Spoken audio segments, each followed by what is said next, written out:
Preparem-se para uma história que os fará questionar tudo o que sabem sobre o amor e a traição. Alguma vez vocês se perguntaram o que acontece quando ele, felizes para sempre, desmorona? Inscrevam-se e ativem o sininho para não perderem o desfecho. Imaginem dedicar 20 anos da sua vida a um homem, à construção dos seus sonhos, apenas para ele a descartar por uma modelo mais jovem.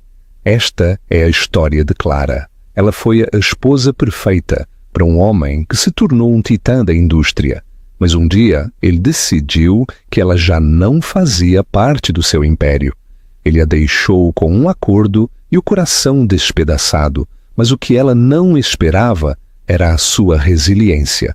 Semanas depois, enquanto ele navegava a sua nova e ostentosa vida, Clara embarcava num jet private com um multimilionário, não como uma conquista, mas como sua igual. Esta não é apenas uma história de vingança, mas de redenção, de redescobrir o seu poder, quando o mundo a deu como perdida. Capítulo 1. A Gala Asfixiante em Madrid. A gala de caridade anual da Fundação Horizonte sufocava Clara.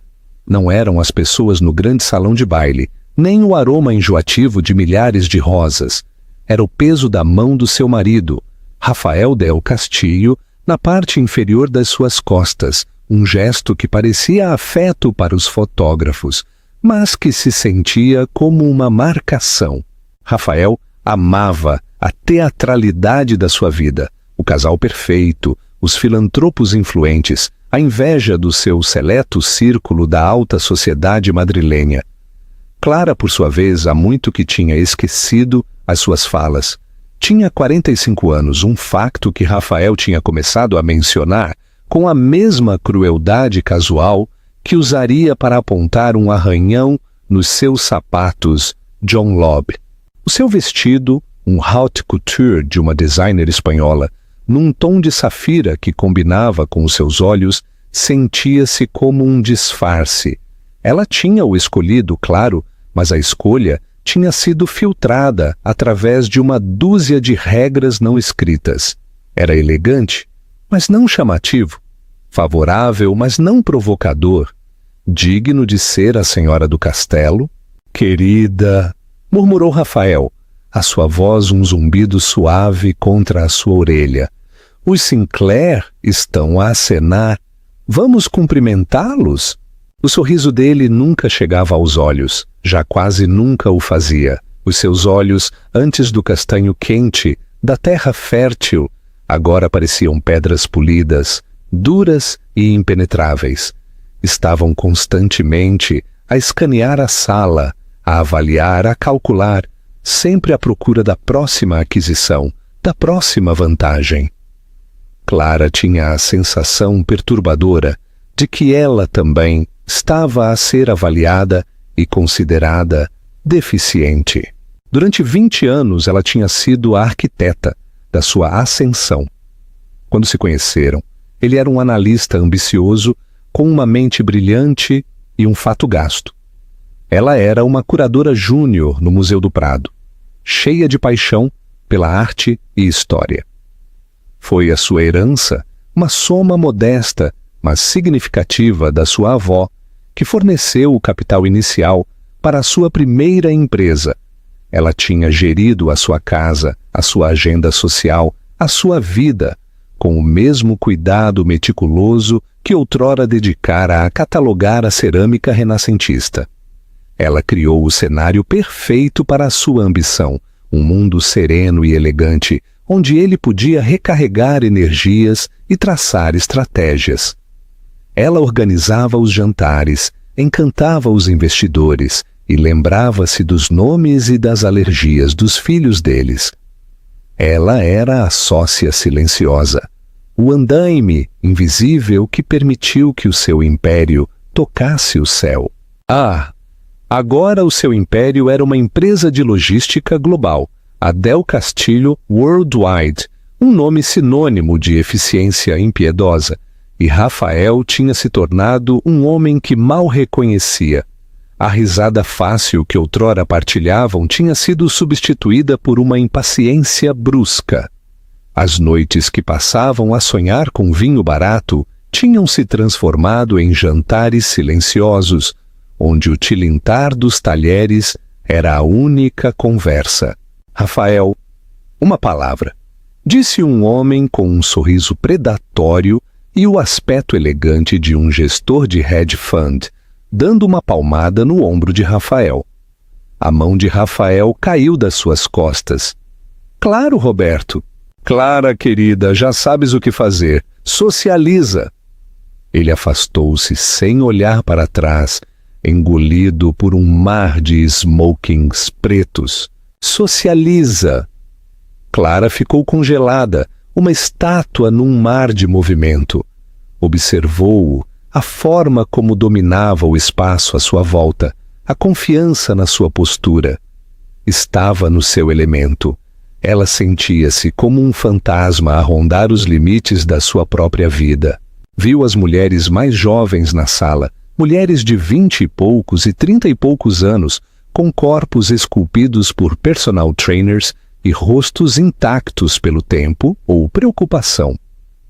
Olhavam para Rafael com um brilho faminto e ganancioso nos olhos. Eram a nova colheita de aquisições potenciais. E pela primeira vez, um pavor frio, agudo e específico atravessou a dor surda da sua solidão. Se estivesses no lugar de Clara, o que farias? Lutarias pelo teu casamento ou procurarias a tua própria felicidade? Deixa-nos a tua opinião nos comentários. Dirigiu-se ao bar, o seu sorriso uma máscara cuidadosamente construída. Uma taça de champanhe, por favor. Enquanto o empregado servia, uma mulher aproximou-se dela. Era Marga Reis, uma colega da junta de caridade, cujo marido a tinha trocado pela sua instrutora de yoga há 2 anos.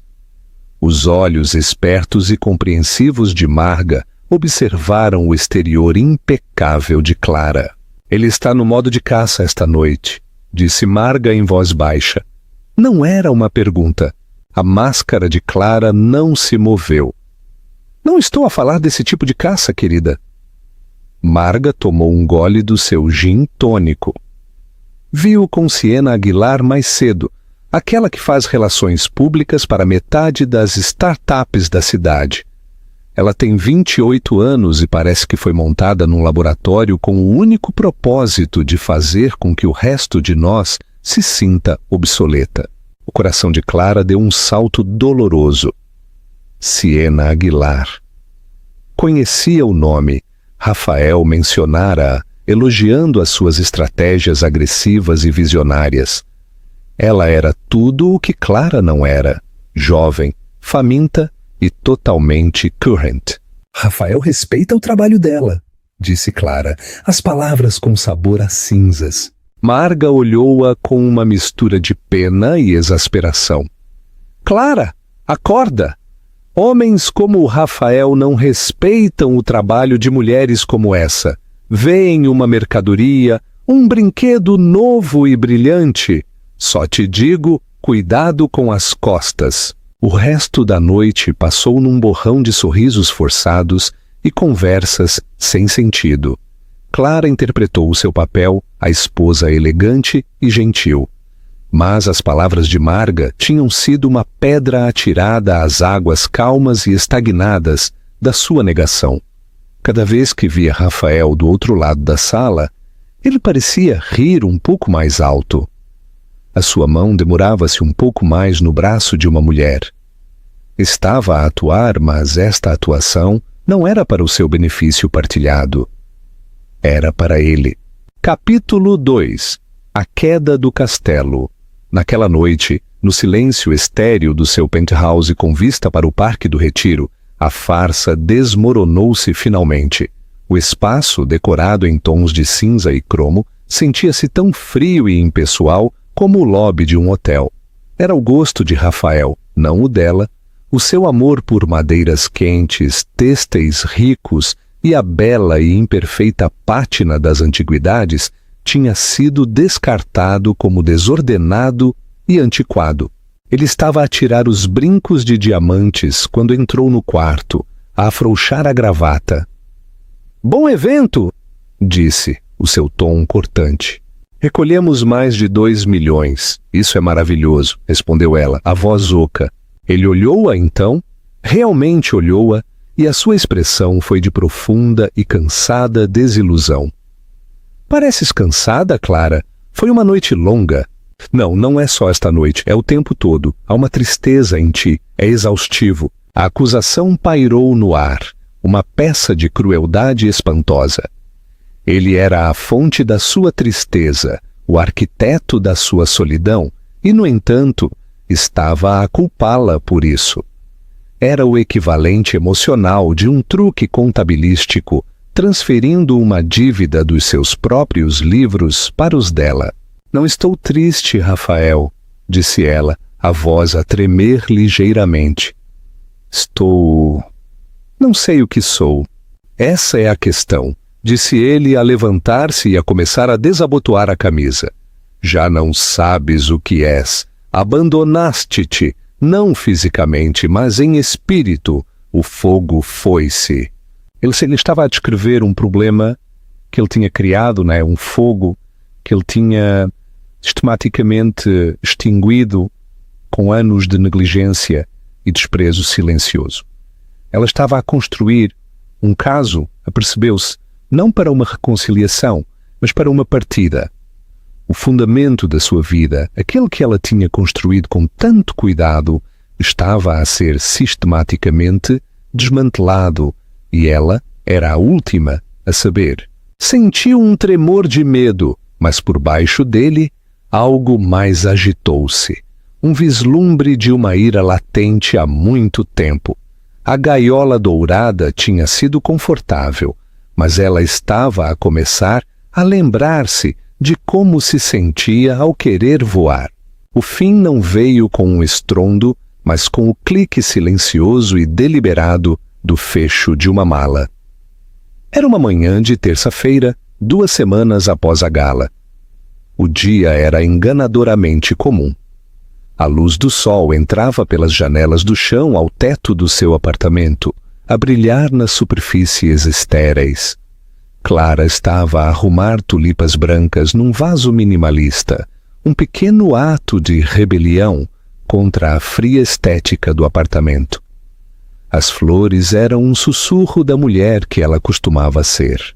Rafael entrou na sala, já vestido com um fato cinzento feito à medida.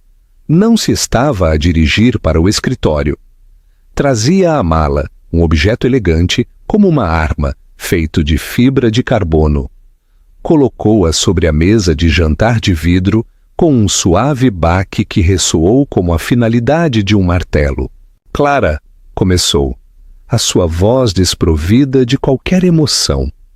Era a sua voz de sala de reuniões, aquela que usava para aquisições hostis. "Precisamos de falar." O seu coração, que tinha estado num estado de ansiedade de baixo grau durante semanas, começou a bater com um ritmo frenético e doloroso contra as suas costelas. Virou-se das tulipas, a sua mão ainda a segurar uma única. "De acordo. Não estou feliz", disse ele, como se esta fosse uma revelação novidade. "Não tenho sido feliz há muito tempo, e tu também não."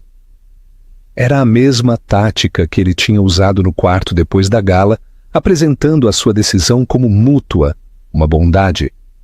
Não a estava a abandonar, estava a libertá-la. A manipulação era tão profunda, tão audaz, que por um momento ela quase acreditou nele. "O que estás a dizer, Rafael?" perguntou ela, embora já soubesse. As palavras ficaram suspensas no ar, um guião que ela foi forçada a seguir. "Estou a dizer que isto não funciona." Gesticulou vagamente para o espaço opulento à sua volta. "Esta vida, nós, tornou-se uma atuação e eu estou cansado do palco. Então simplesmente acabas com isto?" O caule da tulipa na sua mão partiu-se, um som surpreendentemente alto na sala silenciosa. 20 anos! Simplesmente acabas com isto numa manhã de terça-feira? Não há um bom dia para isto, Clara. Pela primeira vez, um lampejo de algo, aborrecimento, impaciência, cruzou o seu rosto. Era um homem habituado à eficiência. Tinha alocado uma quantidade específica de tempo para este assunto desagradável, e ela estava a interromper o horário. Estou a tentar fazer isto com dignidade, para ambos. Abriu a mala. Dentro, aninhados em espuma cortada à medida, não havia papéis, mas sim uma série de documentos cuidadosamente encadernados, cada um com uma aba e um rótulo. Era uma execução, planeada com o detalhe meticuloso de uma fusão corporativa. Fiz os meus advogados redigirem um acordo de separação, disse ele, a empurrar um grosso documento sobre a mesa. É generoso, mais do que generoso. O apartamento é teu, um acordo lump sum de 20 milhões de euros, mais um estipêndio mensal de 50 mil euros durante os próximos 5 anos. Todos os ativos em teu nome continuam a ser teus. É limpo, sem complicações. 20 milhões de euros. O número era obsceno, concebido para atordoar até o silêncio, para comprar o seu consentimento. Era uma fração do seu patrimônio líquido. Ela sabia-o, mas para ele era um resgate de rei, uma mordaça de ouro. Estava a comprar o seu silêncio, a sua rápida e silenciosa partida da sua vida. Generoso, repetiu ela, a palavra com sabor a veneno. Olhou para o seu rosto à procura de um vestígio do homem com quem se tinha casado, o rapaz que tinha desenhado os seus sonhos num guardanapo, num café sujo, enquanto ela o olhava com olhos brilhantes. Não havia nada. Aquele homem tinha se ido, substituído por este estranho frio e polido. E quanto à minha contribuição? Perguntou ela, a sua voz perigosamente baixa. Os 20 anos da minha vida, a herança que te dei para começares a tua primeira empresa, isso está incluído no teu generoso cálculo? Ele suspirou, um som de pura exasperação. Clara, não seja sentimental. Isso foi há muito tempo. Negócios são negócios. Este é um acordo justo, o melhor que vais conseguir. A ameaça implícita era clara. Aceita-o, ou arrastar-te-ei para uma batalha legal, que te despojará de tudo, incluindo a tua dignidade. Ele sabia que ela nunca faria isso. Contava com a sua graça, a sua educação, a sua aversão a fazer um espetáculo. Estava a usar as mesmas qualidades que outrora afirmara admirar como armas contra ela. Então veio o golpe final e brutal. Conheci alguém, disse ele, os seus olhos finalmente encontrando os dela. Nem sequer teve a decência de parecer envergonhado. É Siena Aguilar. Tenho certeza que ouviste falar dela. Ela entende o mundo em que vivo agora. É dinâmica. Desafia-me. Tem 28 anos, pensou Clara. As palavras um grito silencioso na sua mente. É um modelo novo e brilhante, e eu sou a velha que está a ser trocada. A traição era tão profunda, tão clichê, que era quase risível. Não só a tinha deixado, tinha-a substituído por uma versão mais jovem e elegante da ambição que outrora fora o seu sonho partilhado. A dor era uma coisa física, uma agonia em brasa que começou no seu peito e se espalhou pelos seus membros, deixando-a fria e dormente. Sentiu o sangue a esvair-se do seu rosto. Afundou-se numa das cadeiras de jantar ridiculamente caras e desconfortáveis, o documento legal como uma lápide sobre a mesa à sua frente. Quero que estejas fora do apartamento até o final da semana. Continuou a sua voz agora enérgica, uma vez que a parte desagradável tinha terminado. Vou ficar no Hotel Ritz, Siena e eu vamos viajar um pouco. É melhor se fizermos uma ruptura limpa. Não estava só a deixá-la. Estava a apagá-la. Queria-a fora, fora da vista, para poder instalar a sua nova vida no espaço que ela ocupara. A pura e espantosa arrogância disso finalmente quebrou a sua comoção. Uma risada escapou dos seus lábios, um som seco e áspero. "Queres que eu vá?" perguntou ela, fechando a pasta. "Do meu home?" "É o melhor", disse ele, a endireitar a sua gravata. "O acordo está feito." Olhou para o relógio. Já se estava a mexer. Caminhou para a porta. Então parou, a mão no puxador. Olhou-a de novo, um pequeno, quase imperceptível, franzir de sobrolho no seu rosto, como se estivesse desapontado com a sua reação. Tinha esperado lágrimas, talvez, ou um silêncio digno. Aquele som cru e quebrado da sua risada era um cabo solto e desordenado. "Assina os papéis, Clara", disse ele, a sua voz a suavizar-se numa paródia de preocupação. "Não tornes isto mais difícil do que tem de ser. É hora de seguir em frente." E então ele foi-se embora. A porta fechou-se com um clique silencioso e caro, selando a sepultura do seu casamento. Clara sentou-se sozinha na sala banhada pelo sol, as tulipas brancas a murchar. O contrato de 20 milhões de euros sobre a mesa, como uma certidão de óbito. Tinha 45 anos e sua vida tinha acabado de ser declarada obsoleta. Vocês acham que os 20 anos que Clara investiu em Rafael podem ser compensados com dinheiro? Deem um like se esta parte vos fez refletir. Capítulo 3. A arqueologia de si mesma. O silêncio que ele deixou para trás era absoluto. Os primeiros dias foram um borrão de entorpecimento incrédulo. O apartamento, outrora um símbolo do seu sucesso, tornou-se um mausoléu. Cada objeto era um artefacto de uma vida que já não era dela. A arte nas paredes, escolhida por um comitê e aprovada por Rafael, parecia alheia. Os livros nas estantes, na sua maioria, tomos por ler sobre negócios e economia, troçavam dela. Vagava pelos quartos silenciosos e cavernosos como um fantasma, a tocar nas frias bancadas de mármore, no couro macio dos sofás, o seu reflexo um estranho pálido e brilhante no cromo polido. Não chorou. A comoção era uma barragem que continha uma inundação de dor, e ela temia o que aconteceria se ela se partisse. Em vez disso, uma ira fria e metódica começou a instalar-se. Rafael tinha lhe dado um prazo para o final da semana. Era uma afirmação final do seu poder, um último toque de faca.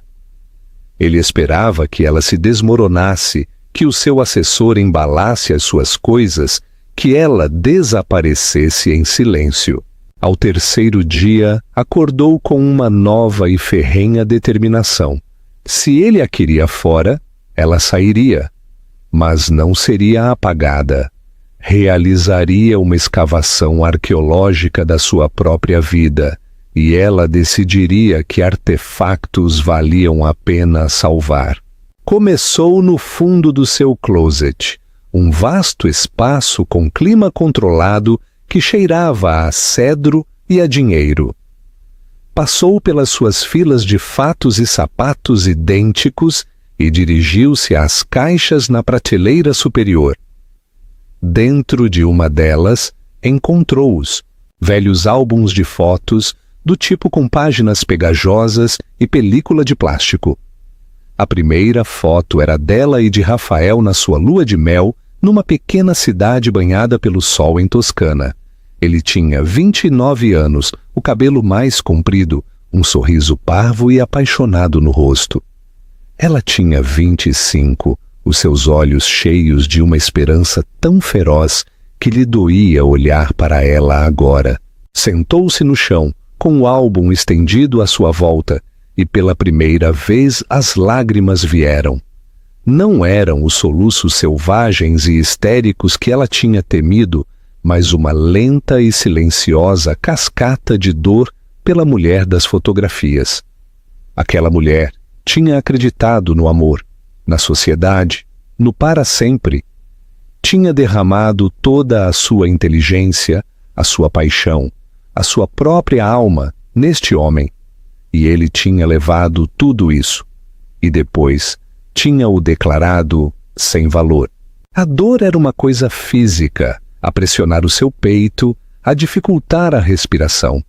Chorou não só pelo fim do seu casamento, mas pela perda da sua própria identidade. Durante 2 décadas tinha sido a senhora Rafael del Castillo, o seu próprio nome, Clara Velasco, sentia-se alheio na sua língua. Quem era ela sem ele? A pergunta era um abismo aterrador. Não tinha uma carreira para onde regressar. Tinha renunciado às suas ambições curatoriais para apoiar as dele. Os seus amigos eram os seus amigos, casais que orbitavam no universo de Rafael. Continuariam leais a ela ou trocá-la-iam, como o seu marido, por uma conexão mais valiosa? O desequilíbrio de poder na sua relação tornou-se subitamente claro, brutalmente claro. Ele tinha uma corporação, uma nova vida, um futuro. Ela tinha um cheque de liquidação e um passado. Ele tinha-a isolado sistematicamente, tornando-a dependente dele não só financeiramente, mas social e emocionalmente. Era uma estratégia magistral e a longo prazo, e ela tinha sido demasiado cega, demasiado confiante para o ver. Após horas passadas no chão do closet, rodeada pelos fantasmas do seu passado, a dor começou a recuar, substituída por uma ira fria e clara. Era uma raiva limpa e purificadora. Ele não a quebraria, não a apagaria. Chamou uma empresa de mudanças, não uma das firmas high-end que Rafael usava, mas uma empresa local, mais pequena. Não queria a simpatia educada e diferente da sua gente. Queria homens que simplesmente fizessem o trabalho. Depois, começou a embalar. Foi um processo brutal e purificador. Não estava apenas a embalar caixas, estava a tomar decisões. O vestido haute couture da gala deixou-o pendurado no closet, um fantasma de safira, para que Siena o encontrasse. Os móveis caros e minimalistas que Rafael tinha escolhido, disse aos empregados que os deixassem. A arte podia ficar. Embalou os álbuns de fotos gastos dos seus romances. Embalou os livros de bolso gastos dos seus romances que tinha escondido na sua mesa de cabeceira como contrabando. Embalou uma caixa das suas velhas notas de pesquisa do seu tempo no Museu do Prado. A sua letra, um lembrete de uma mulher que tinha as suas próprias paixões, o seu próprio intelecto. Cada objeto que escolhia era uma migalha de pão que a levava de volta a si mesma, a Clara Velasco. A sua advogada, uma mulher afiada e sensata, chamada Andrea Klein, aconselhou-a a assinar os papéis. É uma ruptura limpa, Clara, disse-lhe por telefone. Lutar contra ele não lhe dará mais do que uma montanha de honorários advocatícios e humilhação pública. Ele vai pintá-la como uma ex-esposa zangada e gananciosa. Aceite o dinheiro e construa uma nova vida. É a melhor vingança. Clara sabia que ela tinha razão. Rafael tinha se isolado perfeitamente. Por isso, com uma mão que apenas tremeu ligeiramente, assinou o documento que a separava legalmente da vida que tinha construído. Já não era a senhora do castelo. No dia em que os empregados chegaram, o apartamento era uma desordem caótica de caixas e papel de embalar. Era uma imagem apropriada para o estado da sua vida.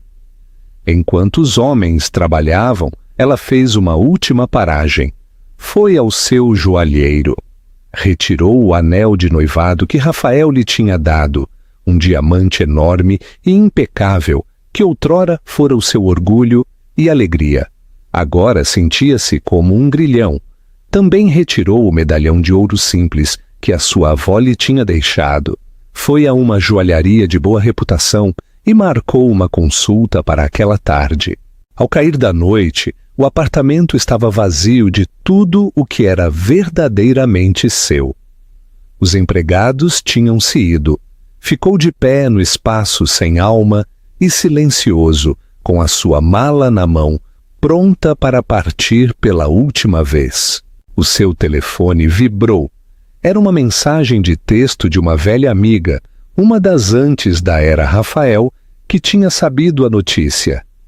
Lamento muito, Clara. Se precisares de alguma coisa, um lugar para ficar, um ombro para chorar, estou aqui.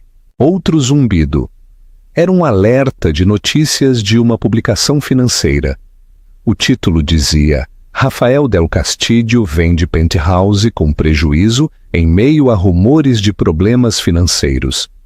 O artigo detalhava como o seu gasto imprudente, juntamente com alguns maus investimentos e a dispendiosa separação de Siena, tinha provocado um grande moça na sua fortuna. Estava a encolher, a vender os seus brinquedos, o seu império a encolher.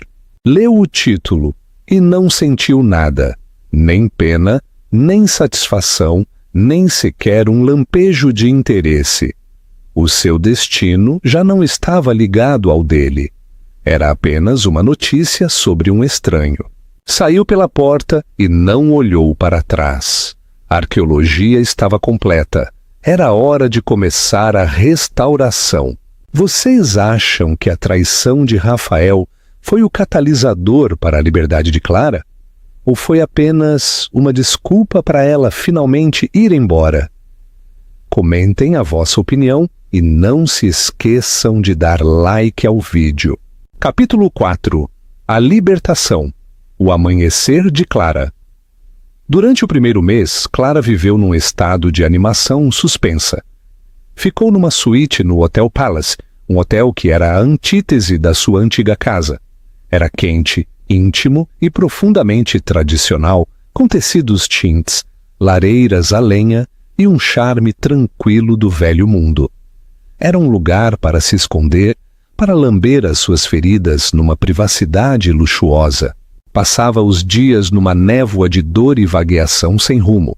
Caminhava durante horas no Parque del Retiro, o rosto escondido atrás de óculos de sol oversize, a observar famílias, amantes, todo o desfile da conexão humana, sentindo-se completamente desligada de tudo. Visitou o Museu do Prado, os seus antigos domínios, mas descobriu que não conseguia desfrutar da arte. Cada pintura, cada escultura era um lembrete da paixão que tinha sacrificado. Os 20 milhões de euros estavam na sua nova conta bancária, um número estéril e intimidante. Era a sua liberdade, a sua segurança, mas também se sentia como dinheiro de sangue, o preço do seu silêncio. O estipêndio mensal sentia-se como uma mesada, uma ligação contínua a Rafael, um lembrete da sua dependência. Numa terça-feira chuvosa, encontrou refúgio numa pequena livraria independente no bairro de Las Letras, o tipo de lugar que Rafael teria descartado como não rentável. O ar cheirava a papel velho e a café.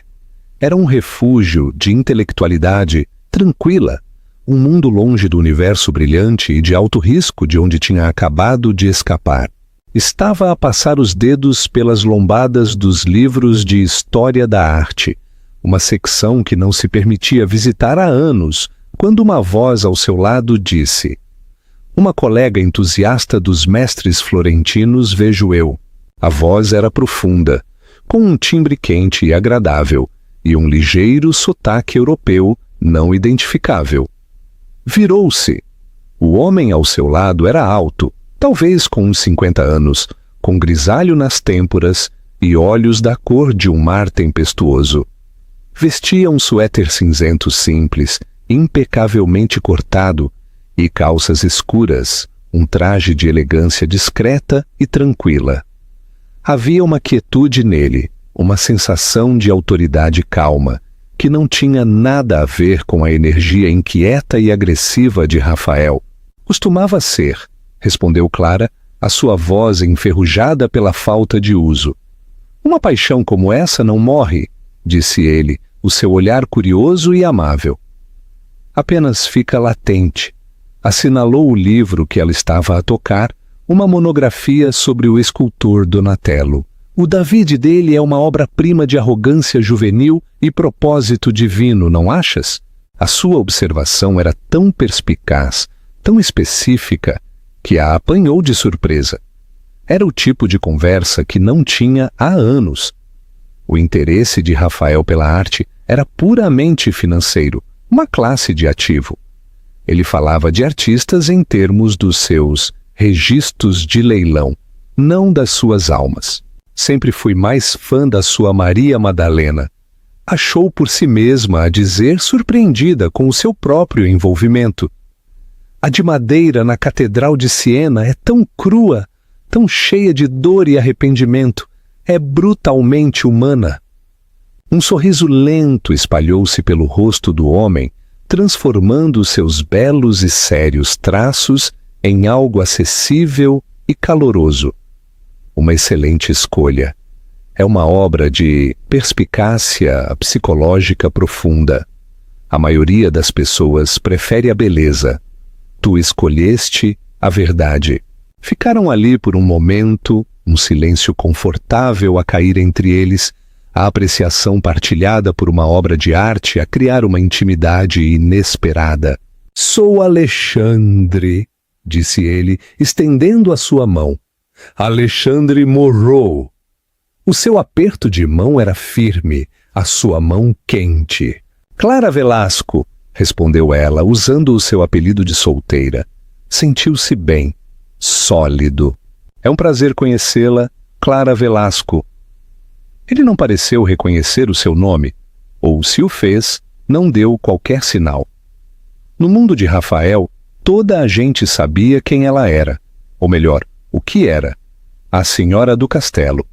Aqui, nesta livraria poeirenta, era apenas uma mulher com uma opinião sobre Donatello. Era inebriante. Falaram durante quase 1 hora, a sua conversa fluindo facilmente da escultura do Renascimento para a arquitetura moderna, para o simples prazer de um dia chuvoso em Madrid. Ele era espirituoso, inteligente e, mais importante, era um ouvinte fenomenal. Fez-lhe perguntas sobre as suas opiniões, não como uma formalidade social, mas com um interesse genuíno. Olhava-a quando ela falava, o seu olhar focado e atento. Sentiu-se vista, realmente vista, pela primeira vez em muito tempo. Soube que estava na cidade a negócios, embora fosse vago sobre os detalhes. Falou de viver em Londres, mas de viajar frequentemente. Havia um ar de mistério sobre ele, mas não era o mistério secreto e reservado de Rafael. Era a confiança calma de um homem que não precisava de anunciar a sua própria importância. Receio que tenha uma reunião a que ir, disse finalmente, com um olhar de genuíno arrependimento nos olhos. Mas não posso deixar de sentir que a nossa conversa está inacabada. O coração de Clara deu um bater de asas nervoso. Tinha esquecido o que se sentia, esta faísca de conexão com uma nova pessoa. O cortejo de Rafael tinha sido uma campanha estratégica. Isto parecia humano. Talvez, continuou ele, o seu tom casual, mas os seus olhos intensos. Me permitiria continuá-la durante o jantar de amanhã à noite? O convite foi tão direto, tão refrescantemente desprovido de jogos, que a sobressaltou. Eu gostaria, disse ela, um sorriso genuíno a chegar aos seus olhos pela primeira vez em semanas. Ele devolveu-lhe o sorriso, um enrugar de linhas finas que apareciam nos cantos dos seus olhos. Excelente! Que tal às 7 em ponto? Há um restaurante italiano tranquilo perto, o Il Pastaio. Conhece? Ela sim. Era conhecido pela sua comida autêntica e sem pretensões, o tipo de lugar onde Rafael nunca iria. Sim, é encantador. Perfeito! Tirou um cartão de visita simples e elegante. Tinha apenas o seu nome, um número de telefone e um endereço de e-mail, sem nome de empresa, sem título. Caso os seus planos mudassem, deu-lhe um pequeno e quase cortês aceno de cabeça. E então ele foi-se embora, deixando o aroma, a chuva e a colônia cara para trás. Clara ficou por um momento, os seus dedos a traçar as letras em relevo do seu nome no cartão. Alexandre Murrow comprou o livro sobre Donatello. Enquanto caminhava de volta para o seu hotel, a chuva tinha parado e um raio de sol abria caminho por entre as nuvens. A cidade, que se tinha sentido tão cinzenta e hostil, de repente parecia cheia de possibilidades. Pela primeira vez em muito tempo, sentiu um vislumbre de algo que não era dor nem raiva, mas sim uma esperança tentativa e frágil. Tinha um encontro para jantar. Era algo pequeno, um único passo, mas era um passo para fora do passado e para o desconhecido. E pela primeira vez em muito tempo, o desconhecido não parecia assustador. Parecia uma aventura. Vocês acham que o encontro com Alexandre foi coincidência ou destino? Inscrevam-se e partilhem os vossos pensamentos nos comentários. Capítulo 5. O contraste de vidas. O contraste entre Rafael e Alexandre era um estudo de dois tipos diferentes de poder. O poder de Rafael era ruidoso, ostensivo e exigia validação. Estava nos logotipos do seu jet private, nos headlines atrevidos que procurava, na forma como entrava numa sala como se fosse sua propriedade. O poder de Alexandre era uma gravidade calma. Estava na forma como o maître do Il Pastaio o cumprimentava, não com um servilismo bajulador, mas com um calor e respeito genuínos, levando-os para a melhor e mais isolada mesa do local. Estava na forma como falava com uma calma que não precisava de ornamentos. O jantar foi uma revelação para Clara. Tinha passado 2 décadas a calibrar a sua conversa aos humores e interesses de Rafael, editando-se cuidadosamente para ser a caixa de ressonância perfeita para suas ambições. Com Alexandre, encontrou-se a falar, realmente a falar, sobre coisas em que não pensava há anos. A sua paixão pela pesquisa de procedência. O seu sonho de visitar o Hermitage em São Petersburgo. A sua teoria controversa sobre uma pintura mal atribuída num museu italiano menor. Alexandre ouviu com uma intensidade que era simultaneamente lisonjeira e intrigante. Não só ouvia suas palavras, como se envolvia com as suas ideias. Essa é uma hipótese fascinante, disse ele, o queixo apoiado na mão, os seus olhos tempestuosos iluminados pelo interesse. Escreveu sobre isso? Não, admitiu ela, um rubor de vergonha a subir pelo seu pescoço. Era apenas uma teoria que ela estava a desenvolver. Antes de casar, é uma pena deixar que boas ideias se desperdicem, disse ele simplesmente, sem um rasto de julgamento. Mas as palavras caíram com a força de um manifesto silencioso. É uma pena deixar a sua vida desperdiçar-se. Falou da sua própria vida em traços amplos e intrigantes. Estava em capital privado, um termo que podia significar qualquer coisa, mas falava disso não em termos de aquisições hostis e margens de lucro, mas em termos de encontrar e nutrir o potencial. Gosto de encontrar ativos subvalorizados, explicou. Empresas com boas fundações que foram mal geridas ou ignoradas e ajudá-las a tornar-se o que sempre deveriam ter sido. O paralelismo não escapou a Clara. Sentia-se como um ativo subvalorizado, uma empresa com bons alicerces, que tinha sido brutalmente mal gerida. À medida que a noite avançava, viu-se a contar-lhe o seu divórcio. Não tinha a intenção de o fazer. As palavras simplesmente saíram, não como um pedido de simpatia, mas como uma simples declaração de factos. Manteve os detalhes escassos, editando as partes mais cruas e humilhantes. Ela era a ex-esposa de um proeminente homem de negócios. Tinham se afastado. Tinha acabado. Alexandre ouviu sem mudar a sua expressão, indescritível, mas atenta. Quando ela terminou, não ofereceu os clichês vazios que ela esperava. Não disse, lamento, ou é a perda dele.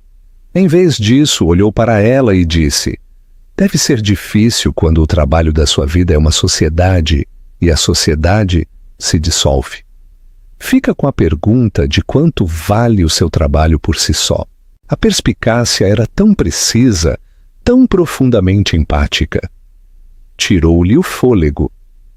Ele entendeu que a sua dor não era apenas pela perda de um marido, mas pela invalidação do seu trabalho de vida. Ele viu-a não como uma esposa despeitada, mas como uma profissional que tinha sido vítima de uma aquisição hostil. Entretanto, a nova vida de Rafael desenrolava-se nas páginas brilhantes dos tabloides e nos sites de mexericos. Ele e Siena eram um turbilhão de consumo ostensivo. Foram fotografados num iate em St. Barth, Siena num biquíni minúsculo, Rafael com um aspecto bronzeado e viril. Estavam na inauguração de um novo clube em Miami, num festival de cinema em Cannes. Ele estava a comprar-lhe presentes extravagantes, um raro diamante rosa, um Ferrari de edição limitada, uma cobertura numa nova e sem alma torre de vidro. Estava a gastar dinheiro, a única moeda que realmente entendia, para provar a sua felicidade. Mas nas fotos, Clara viu algo que não tinha notado antes, um lampejo de desespero nos seus olhos. Os seus sorrisos eram demasiado amplos, o seu aperto no braço de Siena demasiado forte. Não estava a viver uma nova vida, estava a interpretar uma, e a atuação parecia exaustiva.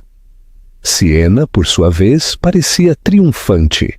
Era o acessório definitivo, a prova viva da sua relevância e poder contínuos. A relação de Clara com Alexandre desenvolveu-se a um ritmo diferente, medido numa moeda diferente.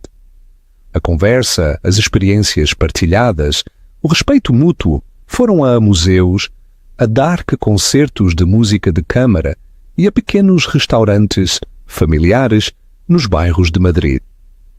Ele estava a reintroduzi-la na cidade em que vivia, mas que nunca tinha conhecido de verdade. E, mais importante, estava a reintroduzi-la a si mesma. Uma tarde ele levou-a a uma galeria privada no bairro de Salamanca. A dona, uma mulher elegante com um corte de cabelo severo e intimidante, cumprimentou Alexandre com um beijo nas duas faces. Alexandre, querido, faz tempo. Levou-os a uma sala de visualização privada. Na parede havia uma única e deslumbrante pintura, uma paisagem que era simultaneamente abstrata e profundamente emocional. É uma aquisição recente, disse ele a Clara. Queria a tua opinião antes de finalizar a compra. Clara ficou sem palavras. Não estava apenas a pedir a sua opinião como num encontro casual, estava a consultá-la como uma perita. Aproximou-se da pintura. Os seus velhos instintos ativaram-se. Estudou as pinceladas, o uso da cor, a composição. Falou durante 10 minutos, a sua voz confiante e segura, dissecando a técnica do artista e a intenção emocional. Quando terminou, Alexandre e a dona da galeria olhavam-na com expressões de profunda admiração. Bem, disse a dona, a levantar uma sobrancelha para Alexandre, é melhor do que metade dos consultores que tenho na minha folha de pagamentos. Onde a encontraste? Tenho uma proposta para ti. Tenho uma coleção de arte bastante vasta e, francamente, é uma confusão. Está mal catalogada e suspeito que algumas das atribuições são otimistas. Preciso de alguém com bom olho e paixão pela verdade para a organizar. É um projeto enorme, exigiria viajar a Londres, a Genebra, a minha casa na Toscana. Não era um encontro, não era esmola, era uma oferta de trabalho, um trabalho sério, exigente e importante. Era uma tábua de salvação, uma oportunidade para recuperar a parte de si mesma que tinha acreditado perdida, para sempre. Não estou a pedir um favor, disse ele, os seus olhos sérios. Vou pagar-lhe a sua taxa de mercado, claro, preciso do melhor. Acho que essa és tu. As lágrimas brotaram dos seus olhos, mas pela primeira vez em muito tempo, não eram lágrimas de dor. Eram lágrimas de gratidão, de um alívio avassalador e profundo. Ele estava a oferecer-lhe uma nova moeda, uma baseada não num cheque de liquidação do seu ex-marido, mas no seu próprio talento, no seu próprio valor. Sim, disse ela, a sua voz rouca de emoção. Sim, Alexandre, adoraria! Capítulo 6. A penitência final. Naquela noite, regressou à suíte do seu hotel e abriu o seu laptop. Começou a pesquisar o mercado de arte, os registros de leilão e o software de catalogação.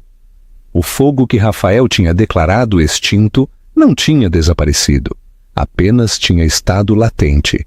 E Alexandre Moreau acabara de lhe entregar um fósforo. O contraste de vidas é evidente. Vocês acham que Rafael foi realmente feliz com Siena? Ou estava apenas a tentar preencher um vazio? Comentem o que pensam. Clara mudou-se do hotel para um lindo apartamento cheio de luz, num edifício antigo, na Rua Serrano, um lugar que escolheu para si mesma, cheio de coisas que amava. Era um lar, não uma sala de exposições. Os 20 milhões de euros, que outrora se sentiram como um fardo, agora sentiam-se como uma ferramenta. Usou-os para contratar uma consultora financeira de topo, uma mulher que se especializava em ajudar mulheres divorciadas a assegurar o seu futuro. Pela primeira vez, Clara assumiu o controle das suas próprias finanças, aprendendo a linguagem dos investimentos e das carteiras, um mundo que Rafael sempre tinha mantido envolto em mistério. Mas o seu verdadeiro trabalho, a sua verdadeira salvação, era a coleção de arte de Alexandre. Era, como ele tinha dito, uma confusão magnífica. Ele tinha estado a comprar durante anos com bom olho, mas pouca disciplina. Era um tesouro de dragão, desorganizado e pouco apreciado. O projeto era perfeito para a mente meticulosa e acadêmica de Clara. Voou para Londres, onde Alexandre tinha uma impressionante casa em Belgrávia, cheia de modernistas britânicos. Passou semanas na sua vasta casa de pedra antiga, na Toscana, catalogando a sua coleção de desenhos do Renascimento. Trabalhou com uma concentração e intensidade que não sentia há anos. Não era apenas uma empregada, era uma sócia neste empreendimento. Alexandre confiava no seu julgamento implicitamente. Tinham longas conversas durante o jantar debatendo os méritos de um artista em particular, a história de uma peça específica. A sua relação aprofundou-se, evoluindo da faísca tentadora de um novo romance para a estrutura sólida de uma verdadeira parceria. Ele não era apenas o seu amante e empregador, era o seu amigo, o seu campeão, o seu igual intelectual. Nunca a pressionou para ter mais intimidade do que estava disposta a dar. Parecia entender que ela não estava apenas a recuperar de um divórcio, mas de um trauma. Deu-lhe espaço, respeito e um apoio inabalável. O desequilíbrio de poder que tinha definido o seu casamento com Rafael era inexistente com Alexandre. O deles era uma relação de iguais, cada um a contribuir com as suas próprias forças. A culminação do seu trabalho seria uma espécie de inauguração. Alexandre era um importante mecenas de um pequeno e prestigiado museu em Londres.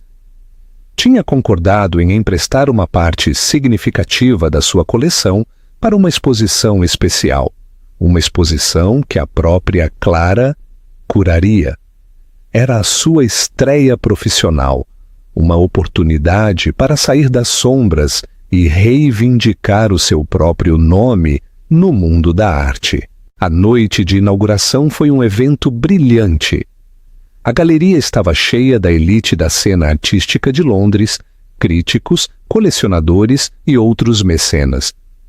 Clara, vestida com um vestido preto simples, mas elegante, sentiu um tremor de nervosismo, mas era o medo estimulante de um artista a subir ao palco, não o pavor de um prisioneiro a ser levado para a forca. Alexandre ficou ao seu lado, uma presença calma e tranquilizadora. Olhou-a com uma expressão de orgulho puro e sem adulteração. "Tu fizeste isto, Clara?", murmurou. "A sua mão a encontrar a dela. Tudo isto é teu." Estava no meio de uma conversa com um crítico do jornal The Times, que elogiava as suas justaposições, audazes e revisionistas, quando o viu. Rafael estava parado perto da entrada, com um ar completamente deslocado. Estava com Siena, que usava um vestido demasiado justo, demasiado brilhante, demasiado barulhento para a elegância discreta do mundo da arte londrino. Parecia uma imitação barata numa sala cheia de originais. Os olhos de Rafael estavam fixos em Clara, e a sua expressão era de choque e total incredulidade. Obviamente tinha lido sobre a exposição. Tinha vindo. Apercebeu-se com um sobressalto de que tinha vindo para testemunhar o seu fracasso. Tinha esperado encontrá-la patética e quebrada, uma divorciada triste e solitária, a agarrar-se a um novo homem em busca de apoio. Não esperava encontrá-la no seu elemento, confiante, respeitada, o centro das atenções, não como um acessório, mas como a arquiteta de toda a noite. Olhou para Rafael e a comoção no seu rosto foi rapidamente substituída por uma raiva escura e possessiva. Era o olhar de um homem que tinha descartado uma posse apenas para a ver exibida num museu, subitamente inestimável. Começou a mover-se na direção dela, um predador a espreitar a sua presa. Siena apressou-se a acompanhá-lo com uma expressão de confusão e aborrecimento no seu rosto. Alexandre, sentindo a mudança na atitude dela, apertou a mão dela. "Estás bem?", perguntou. "Estou bem", disse ela, a voz firme.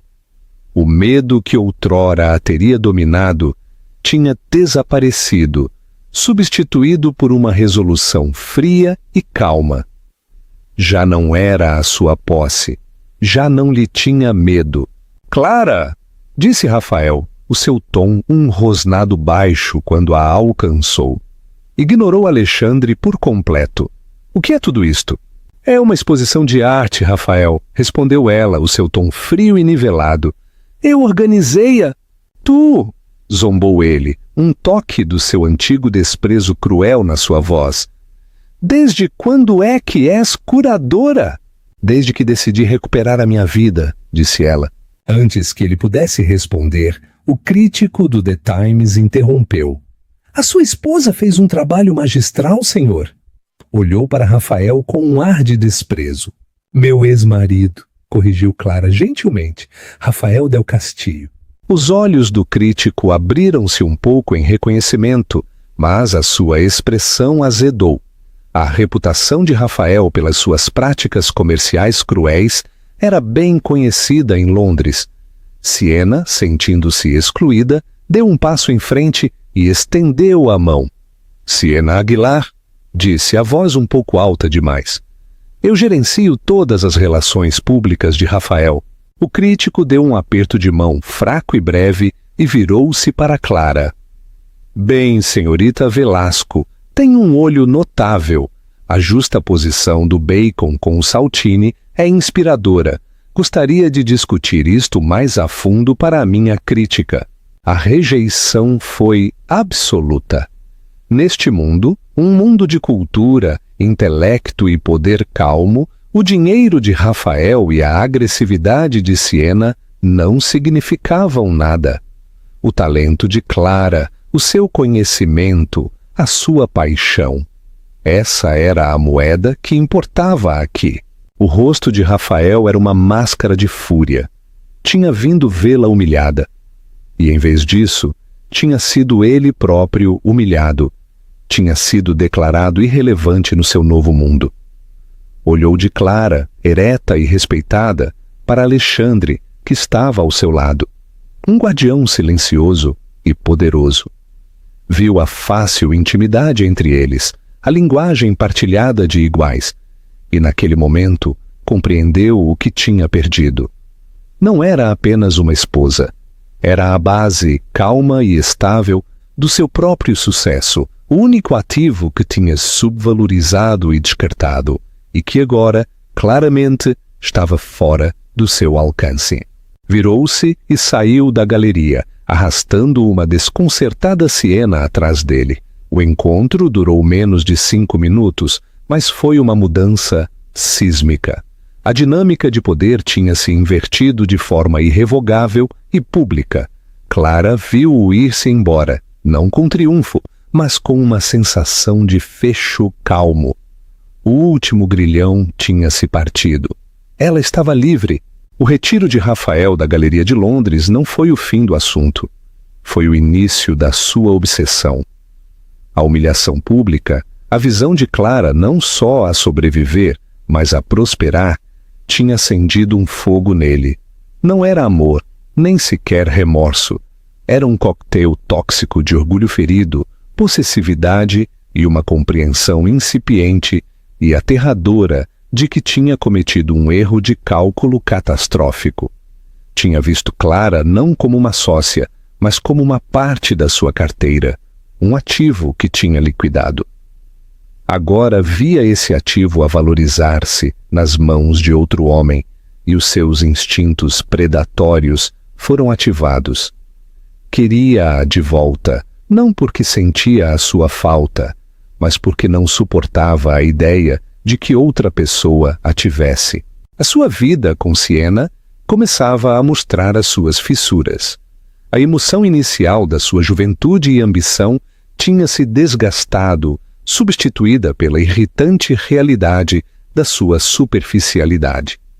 As suas conversas eram um ciclo de mexericos, nomes de marcas e métricas de redes sociais.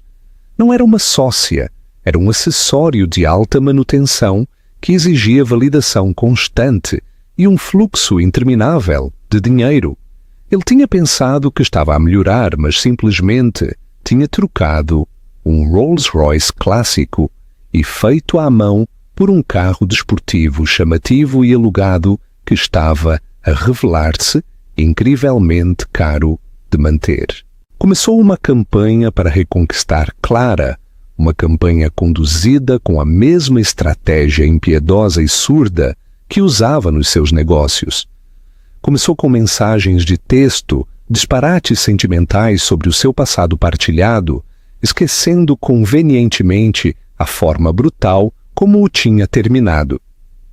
Lembro-me daquele pequeno café em Florença. Estava lá a pensar nisso hoje. Ouvi a nossa música na rádio, fez-me sorrir. Clara ignorou-os. Eram como spam, intrusivos e irrelevantes. Depois vieram os presentes. Um enorme ramo das suas peônias favoritas chegou ao seu apartamento, com uma nota. Cometi um erro. Uma primeira edição de um livro que ela sempre tinha querido. Bilhetes para a ópera. Cada presente era um movimento calculado, uma tentativa de comprar o seu caminho de volta para a sua vida. Ela doou as flores para um hospital local e deu o livro e os bilhetes ao porteiro. A sua desesperação intensificou-se. Começou a ligar, a deixar longas mensagens de voz divagantes. Alternava entre o sentimentalismo melancólico e lampejos do seu antigo eu arrogante. Sinto a tua falta, Clara. Sinto falta do que tínhamos. Seguido de: este homem com quem estás não é o certo para ti. Tu pertences ao meu lado. Construímos um império juntos. Não parecia entender que ele tinha construído um império, e ela tinha sido relegada para a entrada de serviço. A jogada final. A mais ousada. Chegou algumas semanas depois. Clara estava no seu apartamento, a trabalhar no catálogo para uma coleção de Alexandre, quando o seu intercom tocou. Era Rafael. Estava no lobby. "Deixa-o subir", disse ela, a sua voz calma. Não tinha medo, simplesmente estava cansada dele. Queria acabar com aquilo, de uma vez por todas. Quando abriu a porta, ele parecia terrível. Estava impecavelmente vestido, como sempre, mas tinha olheiras debaixo dos olhos e um olhar frenético e atormentado no seu rosto. "Clara", disse ele, a sua voz rouca com uma emoção fabricada. "Precisamos de falar." "Não há nada para falar, Rafael." "Por favor", disse ele, e pela primeira vez ouviu uma nota de desespero genuíno. Era um homem a afogar-se, e estava-se a agarrar à boia que tinha largado voluntariamente. Deixou-o entrar. Ficou parado no meio da sua sala de estar, um espaço que era inteiramente seu, cheio de cores quentes, móveis confortáveis e livros. Era um mundo onde ele não pertencia. "Deixei a Siena", anunciou ele, como se esta fosse a chave mágica que desbloquearia o seu perdão. "Isso é entre tu e ela", disse Clara, impassível. "Não tem nada a ver comigo." "Tem tudo a ver contigo", insistiu ele, a sua voz a subir de volume. "Deixei-a por ti. Agora percebo como fui tolo. Ela não era nada, uma distração. Tu, Clara, és a minha vida, és o meu lar."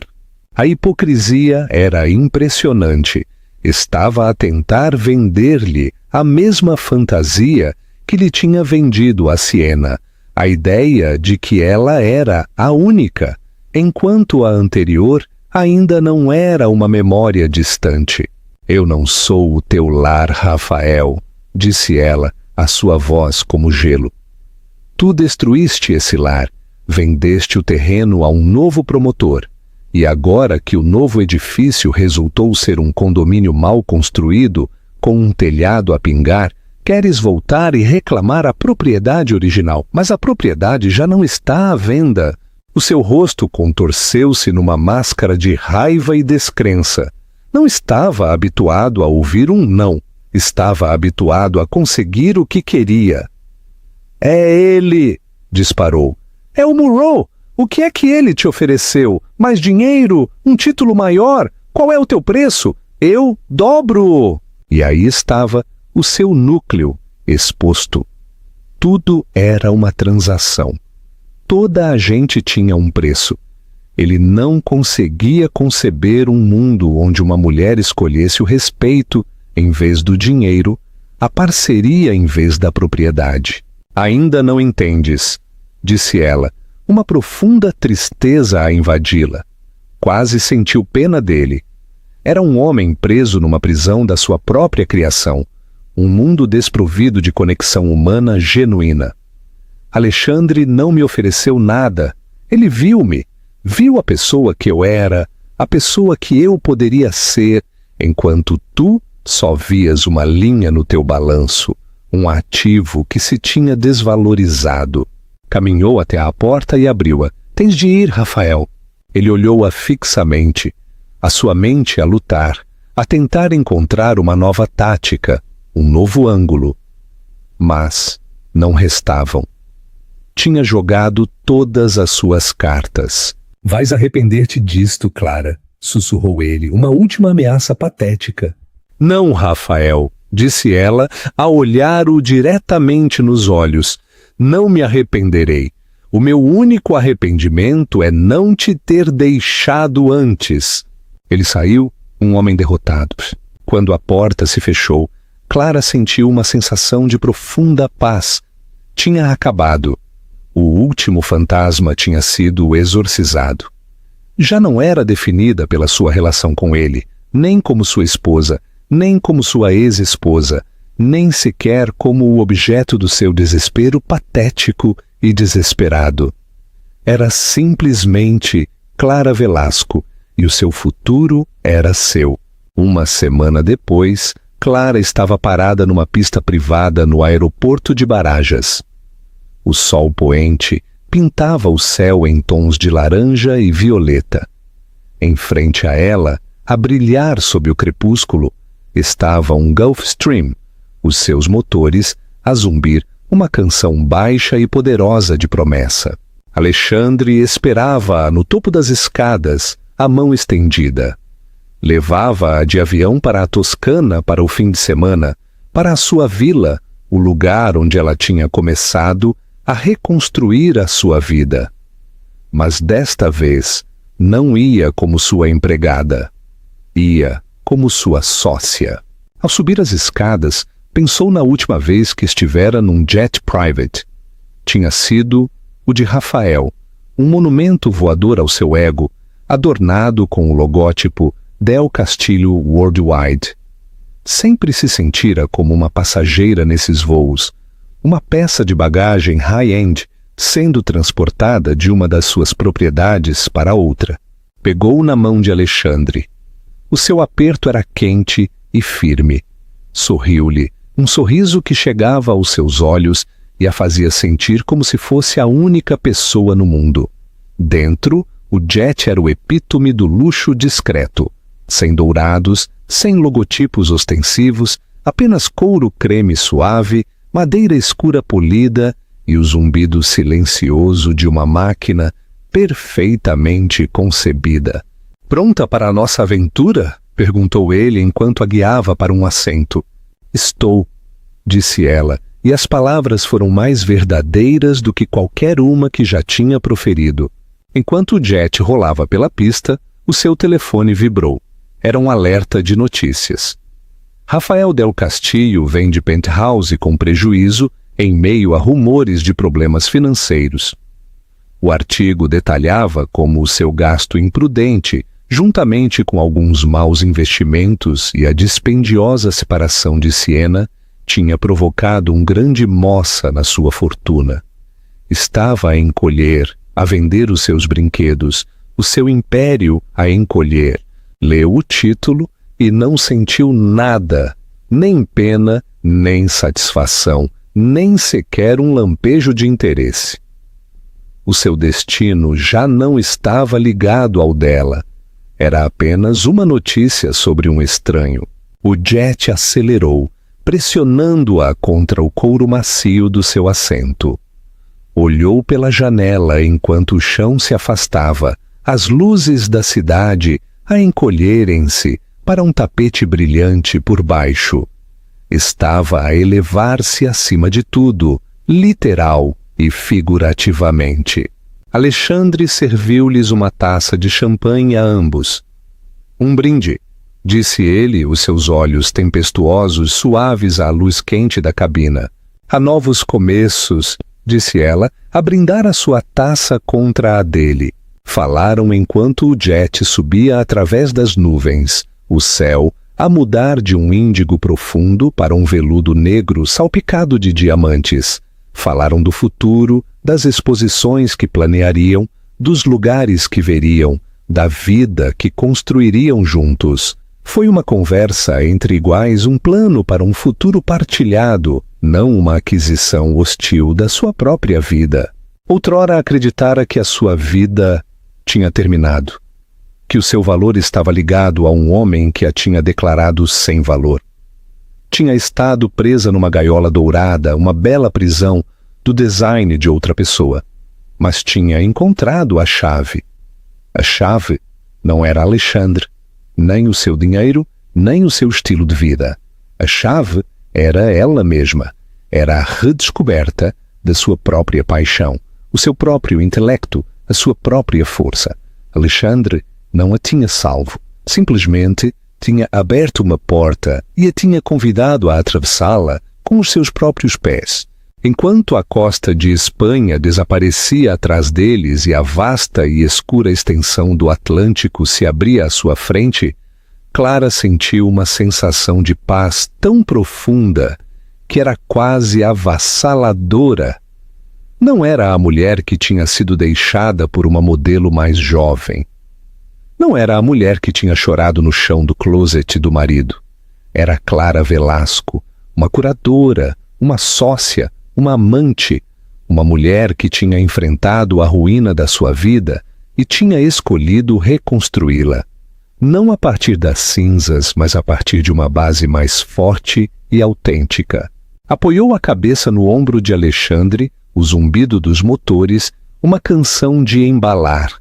Voava num jet private, não com um multimilionário que a tinha comprado, mas com um homem que a valorizava. E voava para um futuro que não era um acordo, mas uma recompensa. Um futuro que tinha sido ganho. Um futuro que era finalmente, gloriosamente seu. Epílogo. A história de Clara é um poderoso lembrete de que o nosso valor não é determinado por quem somos para outra pessoa, mas por quem somos para nós mesmos. Ela perdeu tudo o que pensava que a definia, apenas para encontrar a pessoa que sempre deveria ter sido. A sua história é de traição, sim, mas mais importante ainda, é de resiliência, de recuperar o teu poder e do triunfo silencioso de construir uma vida nos teus próprios termos. Demonstra que, por vezes, os finais mais devastadores são apenas o começo de uma história muito melhor. Se a história de redenção e empoderamento de Clara ressoou contigo, por favor, dá um like a este vídeo e partilha-o com alguém que possa precisar de ouvir esta mensagem. E não te esqueças de subscrever o canal para mais histórias de transformações incríveis e segundas oportunidades. Obrigada por assistir.